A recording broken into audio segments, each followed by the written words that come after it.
Y hoy me encuentro en el programa de Espíritu de Ica con el doctor José López Melgar, quien nos va a hablar un poco sobre la historia del Señor de Luren. Sabemos que él es un gran historiador, es una de las personas que más sabe respecto al Señor de Luren y también que nos va a contar qué es lo que pasó con nuestro Cristo desde la llegada aquí a la ciudad de Ica hasta este año 2025. Doctor, bienvenido. Muchas gracias por la entrevista y a todo el público que nos ve, ¿no? Bueno, es bastante amplio, desde la llegada hasta el 2024 es bastante amplio, pero vamos a hacer lo más sucinto posible para poder entender esa gracia que tenemos los iqueños de tener a un Cristo maravilloso como es el Señor de Luren. Doctor, hay muchos datos importantes que se saben del Señor de Luren y uno de ellos, y creo que es lo más importante, es cómo llegó el Señor de Luren aquí a Ica.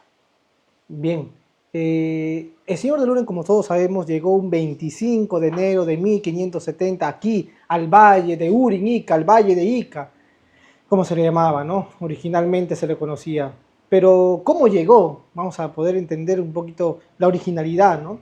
La imagen del Cristo fue comprado un 25 de enero de 1570 por el padre Fray Francisco de Madrigal, un sacerdote muy recordado y conocido en todas las páginas de la historia de Ica.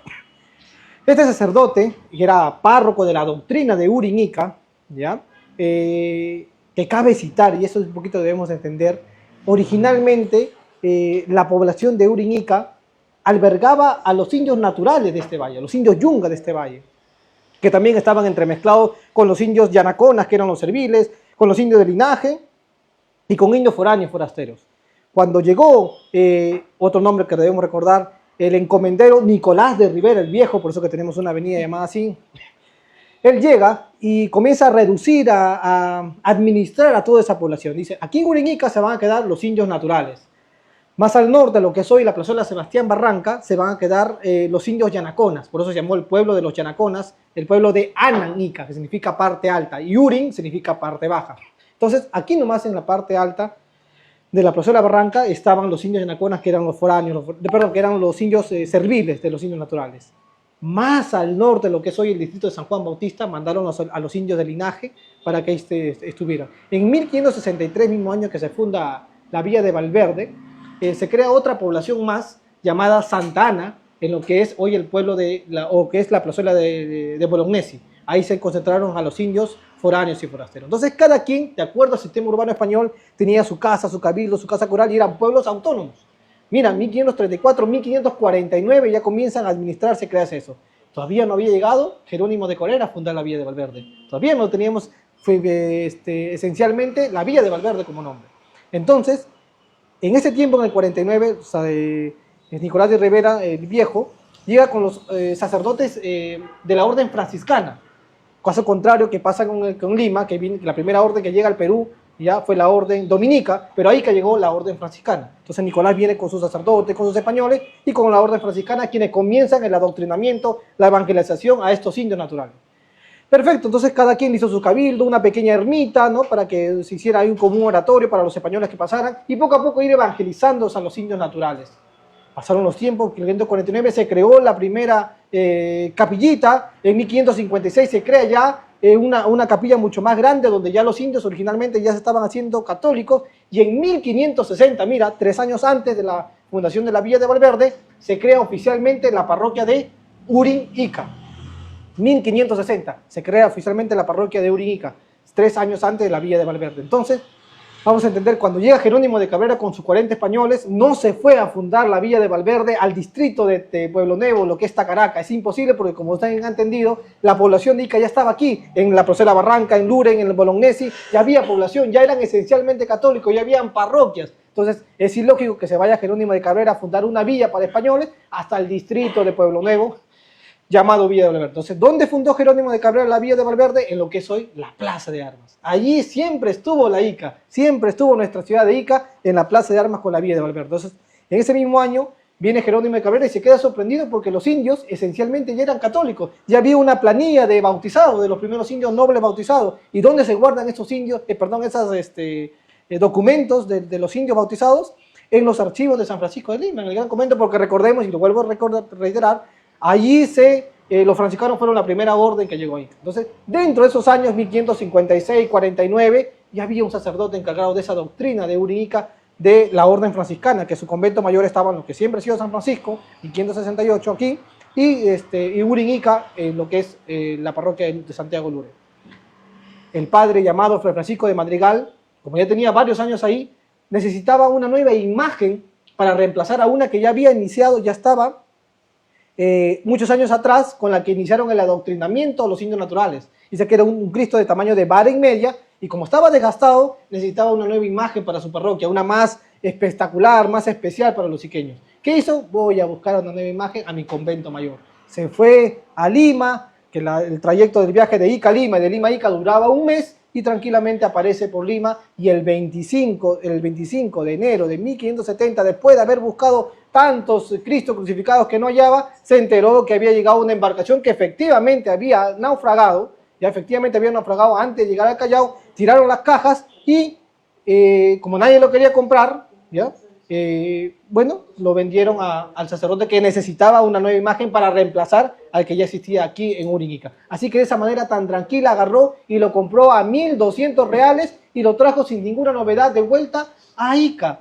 Nada de que, por ahí han contado mucha fantasía, ¿no? Y ahí donde se distorsiona la historia con la leyenda es una cosa, ¿no? Una leyenda es fantasía, pero la historia con documentos se puede conocer correctamente. Entonces, la historia es clara, lo compró en 25 de enero de 1570 a 1.200 reales y lo trajo sin ninguna novedad de Ica a Lima. ¿Cuánto duraba? Ya lo dije, el viaje duraba un mes. ¿Cuándo celebramos la llegada del señor Luren a Ica? El 25 de febrero. Por esa razón, hasta la fecha, recordamos cada 25 de febrero la llegada del Cristo Luren, porque fue comprada tal como tuve y como te conté antes de hablar, ¿no? En esta entrevista.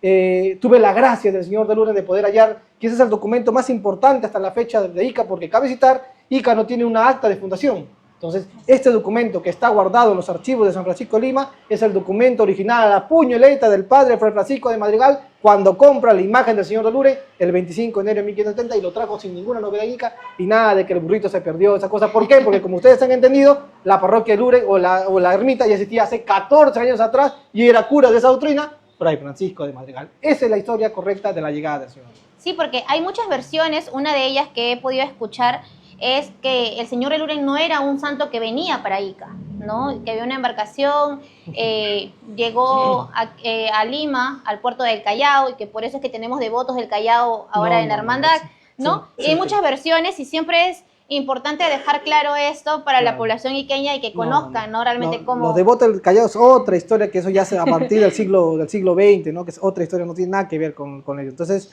es lo que debemos entender, ¿no? La leyenda es maravillosa, es muy linda, porque nos atrae mucho y todas las generaciones, incluso mi abuelita tiene ya más de 90 años y me sigue contando la leyenda, pero ya no le puedo decir, abuelita, estás equivocada. Porque no, ya estuvo José López, que ha molestado y ha buscado la información correcta, pero entonces lo que yo quiero es que a partir de ahora las nuevas generaciones entiendan y sepan diferenciar qué es historia y qué es leyenda, ¿no? La leyenda te puedo contar, y aquí estuvo cuántas veces el señor, o se perdió con cuántas mulitas, pero la historia es correcta y llegó sin ninguna novedad porque lo entendemos claramente que ya existía una vida católica hace 14 años atrás, antes que llegara Cristo. ¿Cómo se le da este nombre al santo, señor de Luren? Porque te cité, ¿no? ¿Cómo se llamaba la encomienda cuando vino Nicolás de Rivera? Se llamaba la encomienda de Urin Ica. Así es. Urin es palabra quechua que significa parte baja. De Urin pasó la fonética, cambió la fonética por Lurin, y de Lurin cambió a Luren, como lo tenemos. Ese es el nombre correcto, señor. Ahora, cuando sabemos que el señor Luren llegó aquí a Ica, ¿cómo es que se vuelve el santo patrón y uno de los que tiene mayor devotos a nivel nacional, bueno, y hasta internacional. Bueno, y ayúdeme, porque si no me voy a hablar mucho, así que los iqueños tenemos que conocer claramente la historia. Y quizás eso le va a impresionar a muchos los iqueños, ¿ah? Y lo conversaba, me acuerdo, hace mucho tiempo con varias entrevistas. El patrón original de Ica, o el patrón original de la villa de Valverde cuando se creó, no era el señor de Luren, era la Virgen de los Remedios. Porque cuando llega a fundarse la villa de Valverde el 17 de junio de 1563 por Jerónimo de Cabrera, fundó la doctrina bajo la administración, bajo el nombre de San Jerónimo de Ica, y la patrona original, la Virgen de los Remedios. Esa imagen estuvo guardada en la iglesia matriz de Ica, que lamentablemente se cayó en 1813 en lo que vendría a ser hoy Caja Arequipa, entre la calle La Libertad con Lima, hasta Tiendas F. Todo eso era la iglesia matriz original, desde 1563 hasta 1813, el 13 de mayo que cayó, el 30 de mayo, y nunca más volvió a levantarse. Entonces ahí era la iglesia principal de Ica. Si esa iglesia no se hubiera caído, hoy por hoy sería la catedral original, porque todas las iglesias, perdón, todas las provincias y departamentos de nuestra ciudad, en su plaza mayor tienen dentro de su perímetro a su iglesia principal. Nosotros no, nosotros lo tenemos en una esquina. Sí. Pues sí, casi la tuvo. Estuvo exactamente en la misma plaza de Armas, pero lamentablemente cayó, como te digo, en el terremoto del 30 de mayo de 1813. Y ahí se guardaba la imagen de esta Virgen, ¿no? De la Virgen María, Virgen de los Remedios, que se destruyó por completo y nunca más se volvió a levantar el templo, no hubo una réplica más. Vino ya 1813, mira, faltaba poco para ya quitarnos del yugo español, y ya con mayor razón, como se fueron los españoles, ya los peruanos no querían saber nada de los españoles, y nunca más se volvió a levantar ese templo, que cuando vino Simón Bolívar, disculpe que me salga el tema, en 1826, dijo que por mientras todos los archivos y enseres pasaran a la iglesia de los mercedarios, ¿no? O de la iglesia de jesuitas, digo, hoy catedral, y nunca más se volvió a levantar esa iglesia matriz, que por hoy, como te digo, hubiera sido la principal. Entonces, esa era la imagen principal de Ica, hasta 1813, ¿ya? Era la imagen principal, pero el Cristo de Luren era el crucificado más omnipotente de todo el valle, era el crucificado de los indios naturales, que ya todos los indios le rendían devoción y cariño a este Cristo, los indios Yanacona, los indios foráneos, forasteros, los linajes naturales, rendían culto a este gran, portentoso y milagroso, como lo cito, portentoso, que es el Cristo crucificado de Luren, el Señor de Luren.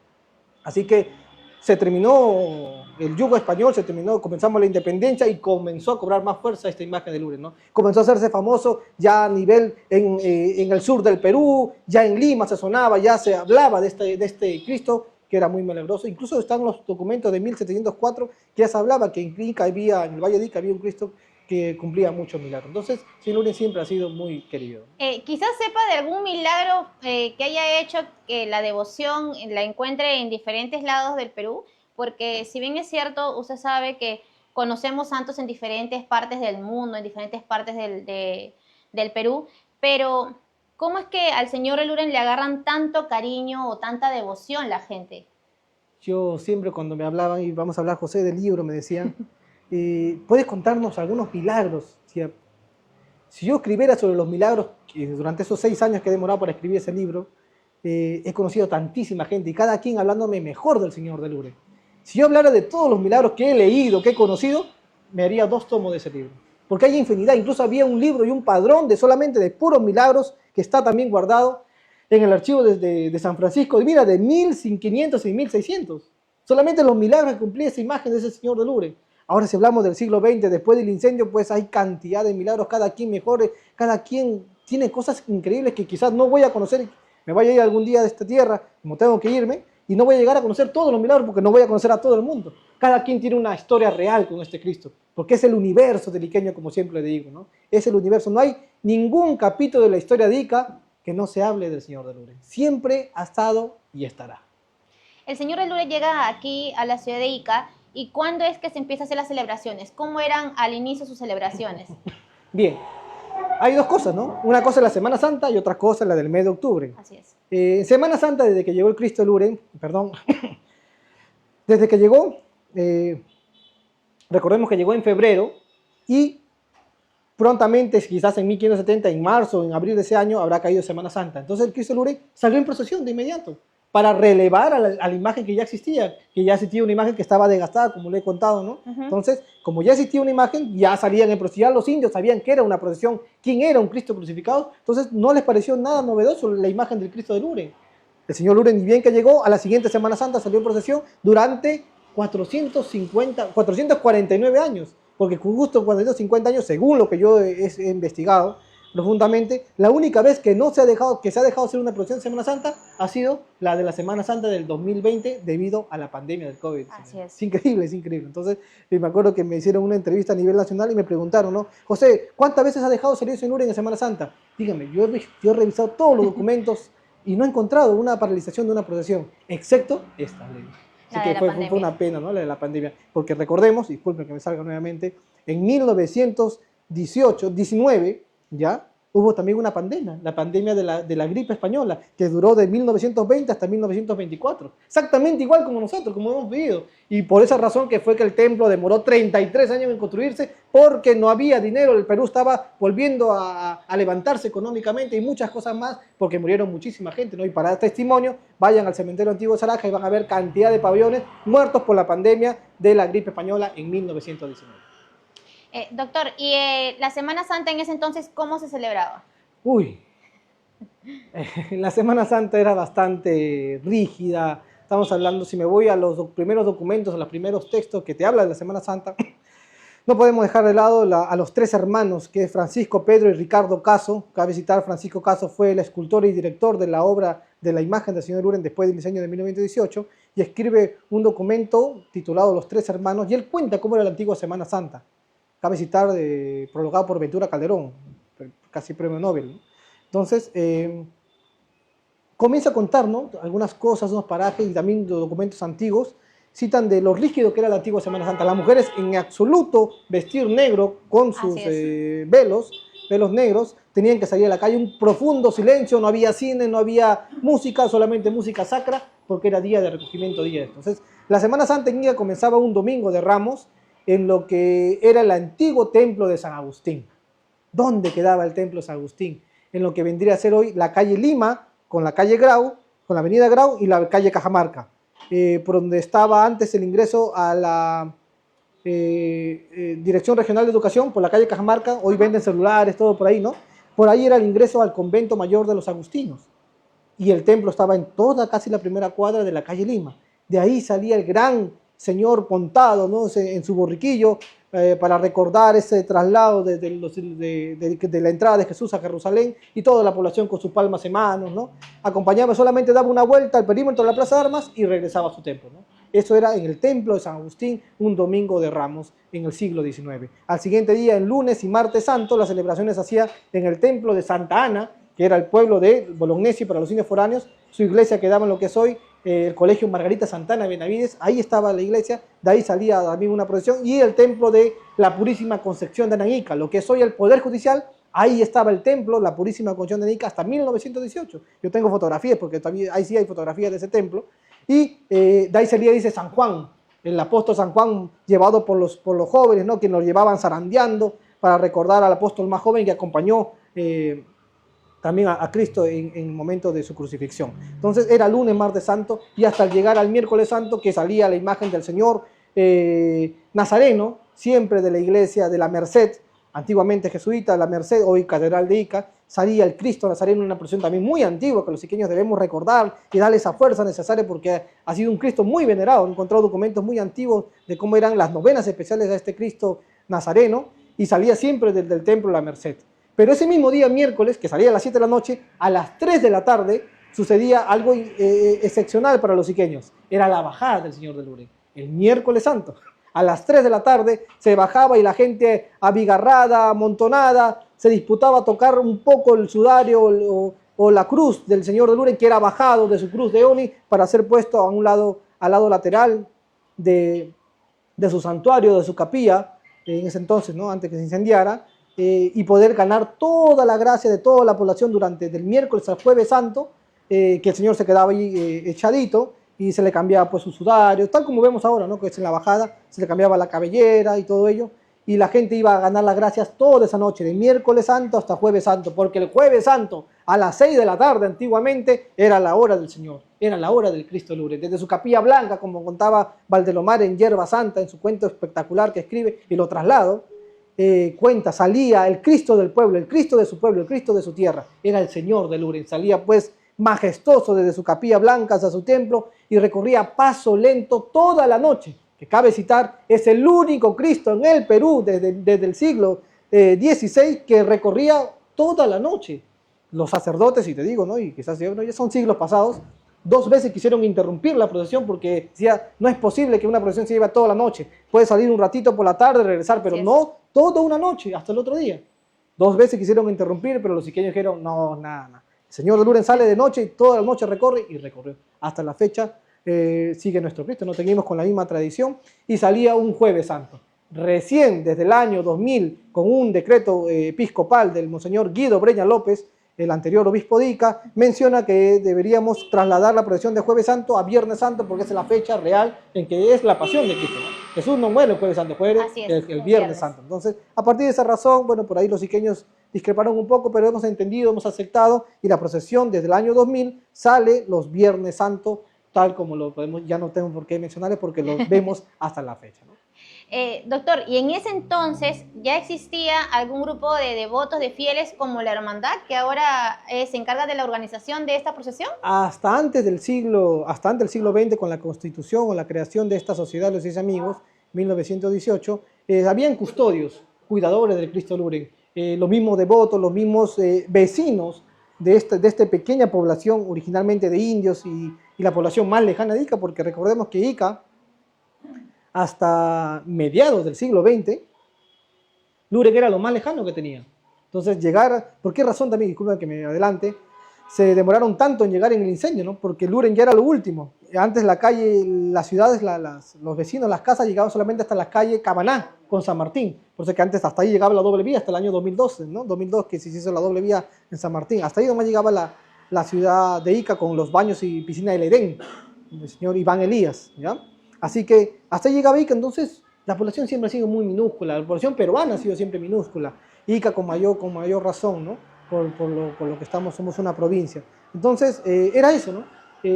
Los custodios del señor Luren siempre fueron los mismos iqueños, sus mismos devotos, sus mismos creyentes, que nunca lo hemos dejado hacer. La hermandad existe, y justo conversaba con un sacerdote hace pocos días, que venía de Lima, y me dice, primera vez que he venido a una procesión del señor Luren, y he visto que me pareció extraño, porque nunca había visto en ninguna parte del Perú, de que la hermandad no carga al señor de Luren al 100%. La hermandad solamente dirige y administra y le entrega a su pueblo para que cargue.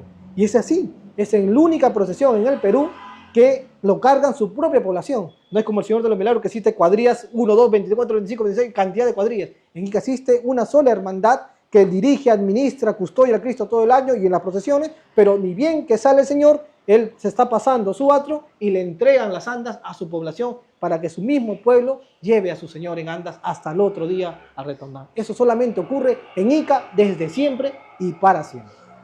Doctor, la historia la verdad es que es bastante amplia y como usted lo mencionaba, hablar desde cómo llegó hasta el día de hoy, pues nos tomaríamos días y días conversando. 1600 los terremotos, los chilenos que estuvieron un año y medio dentro de la parroquia, que han contado los documentos, porque quiero que me salga, que contaron que estuvieron, que querían llevarse al señor de Lourdes, también es una leyenda, querían llevarse, y cuentan una leyenda genial, tan linda, pero no es real. También me traje abajo esa leyenda porque no pude tener la gracia de encontrar los documentos o los archivos que están en la parroquia de Lourdes, y se cuenta, ¿no?, que efectivamente 3 meses estuvo interrumpido por los chilenos el templo de Lourdes y todos los sacerdotes tuvieron que salir a hacer las misas y hacer cualquier celebración fuera del templo, ¿no? Porque el templo estuvo ocupado por los chilenos, ya sea Lourdes, ya sea la Purísima Concepción de Nanica, y como base principal el templo San Agustín durante 3 años. Por eso vayan ustedes, disculpen que me salga, vayan ustedes a la Plaza de Armas y van a ver unas ruinas arriba de Plaza 125. Esas ruinas es el templo de San Agustín y van a ver un montón de puntitos. Esos huequitos son las balas de los peruanos que venían en horas de la noche a molestar a los chilenos que estaban dentro del convento de San Agustín en 1882.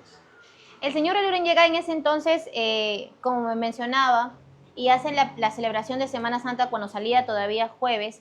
En ese entonces, a comparación de los años que usted viene viendo la procesión del señor Luren, ¿cómo ha cambiado la devoción? ¿Cómo ha cambiado el tema de pasar esta devoción de generación en generación? ¿Qué es lo que nos podría contar al respecto? Somos testigos, creo, que el Cristo de Lourdes es un Cristo bastante milagroso, portentoso, bondadoso, porque lo vuelvo a citar, no hay ni un capítulo que no se hable del Cristo. En todos los terremotos, en la sequía, en las inundaciones, en la ocupación, en la guerra, la ocupación chilena, siempre ha estado el Cristo Luren. Entonces, si te hablo de siglo por siglo, cada persona, cada fieles, cada antepasado de nosotros, como somos iqueños, soy iqueño 100%, han vivido y han creído de la mejor manera, han llevado su amor y su devoción a Cristo de la manera diferente, pero con el cariño intacto.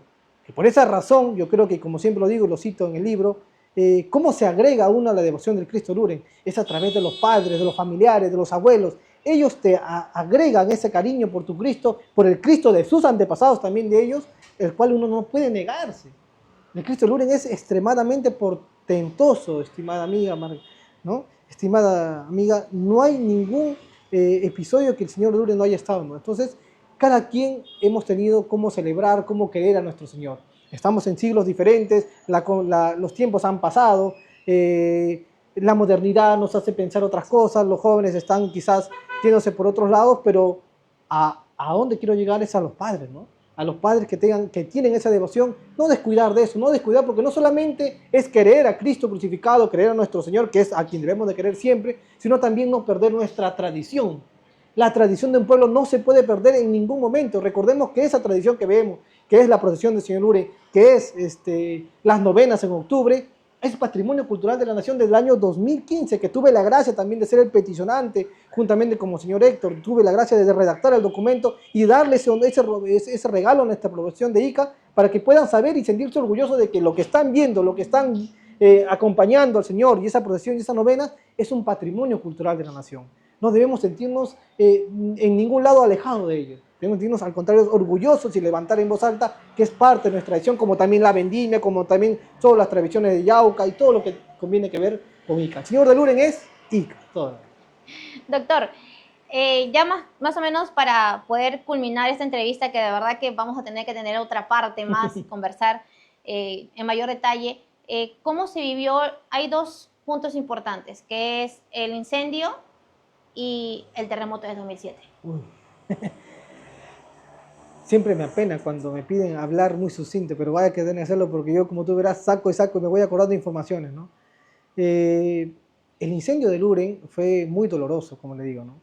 Es como si pasara ahora y creo los devotos que somos tan arraigados a esta imagen que queremos tanto, viéramos eso y recordáramos, yo he leído esos documentos, fue completamente duro, ¿no? Un 23 de junio de 1918 a las 9 de la mañana, después de una misa, encargado por el entonces párroco Domingo Pacheco, perdón, manifestaba, porque encontré la entrevista que le hicieron a la semana al padre Pacheco y lo traslado al libro, y el padre dice, no, me quedé sorprendido porque realmente no me imaginé la calamidad, no me imaginé lo que iba a pasar. Tranquilamente, y bueno, hubiera querido mostrarte una fotografía en el libro, ahí encontré una foto inédita donde se ve el antiguo Cristo en su retablo, su capilla principal, en su antiguo templo, y él era acompañado, ¿no? Un retablo de madera completamente, y delante de él se ponían 12 velas. Entonces el padre manifestaba que una de esas velas todos los días se prendía y todos los días se apagaba. Pero detrás del Señor crucificado se ponía un velo de seda muy lindo, y al momento de terminar la misa, el padre se acerca y apaga, ¿no? Sopla la vela, y es lo que es muy posible, lo dice él, porque no está 100% seguro el padre, que una de las chispitas le cayó al velo que estaba atrás de Cristo. Eso hizo comenzar que se provocara el incendio, las llamaradas. ¿Y por qué fue tan rápido? Si poco a poco podría haberse dado cuenta, ¿no? Pero ¿qué sucedía? Que detrás del Cristo, ¿no? Detrás del retablo principal de su altar, se guardaban los aceites para las misas y el combustible para el anda. Por esa razón se contaba que a las 10 de la mañana se coció una explosión fuertísima que era donde reventó todo el combustible, y por esa razón el Cristo, estando en lo alto de su altar, tuvo que caer y se destruyó, pues, y se quemó rápidamente el santuario sin techo, sin imágenes, sus imágenes acompañantes de la Virgen Dolorosa, de San Juan y de la Magdalena se quemaron también completamente. Fue una calamidad, fue terrible lo que sintieron. Dice que de pronto agarró y un señor en Costalado, que no voy a decir su nombre porque lo pude encontrar en el Archivo Nacional, en otro momento voy a poder decirles, ¿no? Y cuando podemos, justamente vamos a hablar del libro que prontamente se va a presentar la segunda edición y van a poder saber los datos correctos del señor Luren. Entonces este señor sacó la imagen sin tener ningún miedo, se puso entre costales mojados y sacó la imagen. Mucha gente dice que fue, también leyenda, que fue un ángel porque nunca más se le volvió a encontrar. Pues en el Archivo Nacional General de la República puede encontrar fotografías del preciso momento del incendio y el nombre exacto de quien lo sacó. Así que eso está en el libro cuando lo puedan tener. Entonces, ¿qué pasó? Lo sacaron a la imagen y estuvo, se puso, ¿no? Y se mostró a la población en el atrio del templo, y cuando llegaron pues las mujeres y los hombres de rodillas y pues un sollozo y una lloradera tremenda, ¿no? Que pasó la población por una semana. Hubo duelo en toda la población de Ica. También se cancelaron los cines, las fiestas, todo porque Ica estaba de duelo. Había muerto, decían, su Cristo de Lourdes, ¿no? Y de ahí, bueno, ya viene la historia con el padre Antonio Meléndez Méndez, que había venido para ser párroco de Anan, Ica, y viene acá, y al otro día, 24 de junio, perdón, sale en procesión hasta la Plaza de Armas, el Cristo en su urna, bajo un velo llamado la procesión del Cristo quemado. Y de ahí comienza la historia de toda la población que se reúne en el antiguo Teatro Picone, y se crea la población de Carlos de Junta Pro Construcción de Lourdes, presidida por el señor Carlos Moyano. Y ahí comienza la historia, ¿no? Al mes siguiente, el 14 de julio, se crea la Sociedad de los 10 Amigos con el fin de solamente restaurar a la imagen. Ellos cumplen su cometido y comienzan a trabajar, encabezado por el entonces presidente, don Alberto Sierra Herrera. Invitan y contratan al señor Jesús Silva para que haga todos los trabajos, ¿no? Y bajo la dirección de don Francisco Caso. El director de la obra de esta imagen es don Francisco Caso. El director, quien también conocía de trabajo de albañilería, de carpintería, don Alberto Sierra Alta, también fue encargado de ayudar en ello, pero el trabajo completo lo hacía don Jesús Silva en su taller. ¿Dónde estuvo el señor de Lourdes en 3 meses? Estuvo en lo que es hoy la cochera de la prefectura, en la calle Lima. Allí estaba el taller de Jesús Silva. Allí estuvo el señor 3 meses, ahí se restauró. Tuvieron que, cuando estaba el señor ya terminado, tuvieron que romper la pared o la puerta para poder sacar al Cristo y traerlo exactamente a la semana que comenzó la novena del señor Lourdes en octubre de 1918. Y de ahí para adelante es la historia hasta el 15 de agosto del 2007, y ya todos sabemos fue el terremoto de Ica. Usted me está diciendo que la imagen que tenemos hoy en día es la misma imagen que llegó hace muchos años. Mira, la imagen fue bastante dañada, se quedó sin brazos y sin piernas, pero se cuenta y está certificado, porque por ahí también cuenta leyendas que el Cristo está guardado, eso lo llevaron en otro lado, lo han guardado en un túnel, está debajo del templo, cantidad de cosas, pero es que quizás no tienen documentos y solamente se crean leyendas, ¿no? Entonces hay que leer los documentos, y lo tenemos aquí en las actas de la Hermandad de la Sociedad de los Amigos de 1918, que se guardan hasta la fecha en el local de la Hermandad, y está claramente cómo fueron semana por semana, cómo se iba agregando cada devoto, cómo iban dando su donación, si sabían que podemos seguir dando más dinero, porque solamente se constituyó, como le digo, esa asociación con el fin de restaurar la imagen. Entonces ahí cuenta cómo iba paso a paso la restauración de la imagen. ¿Qué hicieron? Con todas esas cenizas del Cristo original, y gran parte se pudo restaurar, pero la gran parte de ceniza que se había quedado ya no se podía, se concentró en el tórax del Cristo de Lourdes. Por esa razón nosotros podemos ver a un Cristo que es bastante amplio en el tórax. No es un hombre natural, ¿no? El hombre natural, su tórax es mucho más pequeño. ¿Por qué? Porque ahí se concentra abajo todo la gran cantidad como te dije la palabra, de las cenizas del Cristo anterior, del que se quemó, ¿no? Y por esa razón el Señor de Lourdes ya sobresale su tórax, pero gran parte por ahí, sus brazos, sus piernas, son restos de que quedó del Cristo quemado de 1918. Y el otro acontecimiento importante, ¿no? y lamentable también en el 2007, el terremoto es... Bueno, esa historia creo que ya lo conocemos, pero esto queda grabado para toda la posterioridad, para las nuevas generaciones, los iqueños que aún no nacen, quizás, o que están recién nacidos, y van a poderlo recordar. El 15 de agosto, el 15 de Lourdes, ¿no? 6:41 de la tarde, como recordemos, con epicentro en Tambo de Mora. No fue en Pisco el terremoto, el epicentro fue en Tambo de Mora, sino que como Pisco estaba más cerca, fue el más dañado.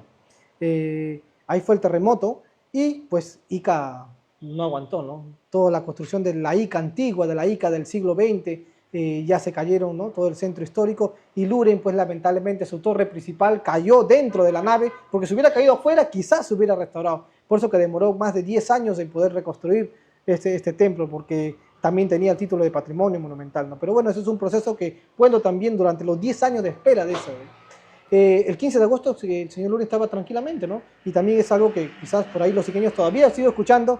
No, murió mucha gente en el santuario. En el templo no murió ni una sola persona. ¿Por qué? Porque, recordemos, el temblor o el terremoto fue 6:41, y la misa comenzaba a las 7 de la noche.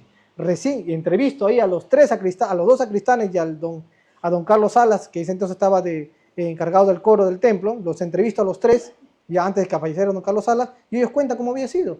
Hubo una misa a las 6 de la tarde y acabó a 6:30 de la tarde, que era una misa de responso, ¿no? de un ánima. Y como ya estaban terminando, dice el sacristán se le acerca, por favor, entreguen sus recuerdos mejor afuera, porque ya la gente está entrando para la misa de 7 de la noche. Entonces, menos mal que hicieron caso y salieron por la calle Piura y comenzaron a entregar. Comenzó el terremoto y el templo no estaba lleno. Entonces, recién estaba llegando la gente y salió tranquilamente y no pasó absolutamente nada. No hubo ni un solo muerto y eso está certificado por los mismos sacristanes, por los párrocos que estaban ahí.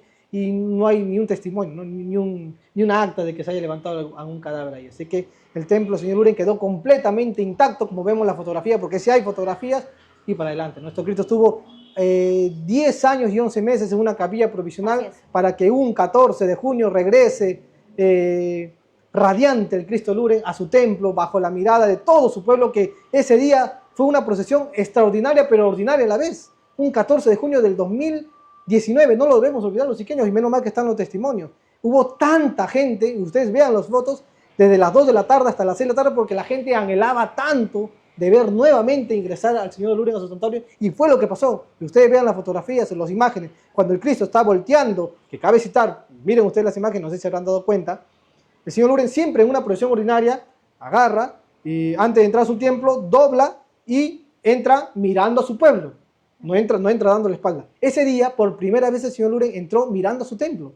Agarró y antes de entrar dio la vuelta y despidió a todos sus laterales y entró mirando por primera vez su templo para conocerlo por primera vez. El Señor Lourdes traspasó su puerta principal, tuve la gracia de estar ahí dentro del templo y llegó hasta el fondo, llegó hasta su cúpula, agarró, miró, lo retrocedieron y volvió a bajar. Ese fue un día maravilloso para los iqueños y nosotros hemos tenido esa gracia del Señor de Lourdes de ser testigos de ese día y acontecimiento, porque hemos pasado a la historia. Los iqueños hemos pasado a la historia por ser los que hemos inaugurado el nuevo templo y ser parte de la historia un 14 de junio del 2019. Doctor, para terminar, ¿qué es o cuál es el mensaje que usted le daría hoy en día a los padres, ¿no? Porque creo que los padres son los que siempre llevan esta devoción, esta tradición de generación en generación, pero conforme ha ido pasando el tiempo, hemos visto que se ha ido perdiendo. O sea, hay muy pocos jóvenes dentro de las procesiones del Señor de Lourdes, ¿no?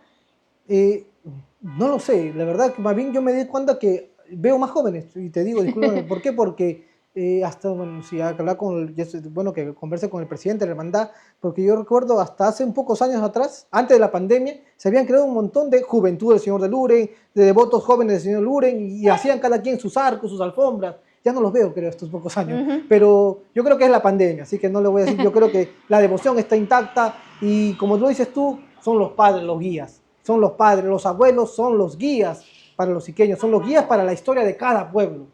Escuchemos a los viejos, como dice el Papa Francisco, escuchemos a los viejos, ¿no? Nosotros podemos tener todo el ímpetu, los jóvenes las ganas, pero los viejos son los que nos guían, son los que guían el futuro de cada población. Así que cada viejo, como le digo, disculpe que suena fuerte, pero es así, cada antiguo, cada originario de nuestra tierra quiere más al Señor de Lourdes. Y si Él lo quiere más, nosotros también podemos quererlo más gracias a su fe y a su devoción. No perdamos la fe, es el Cristo de nosotros, es el Cristo de los iqueños y Él va a estar eternamente para nosotros.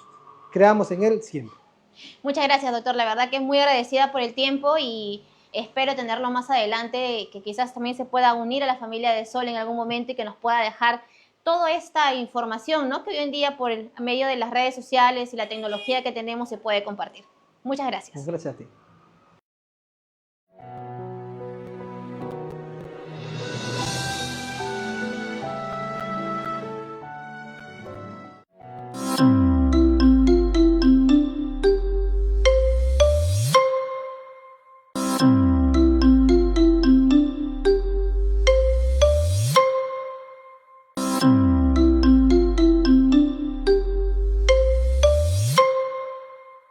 you.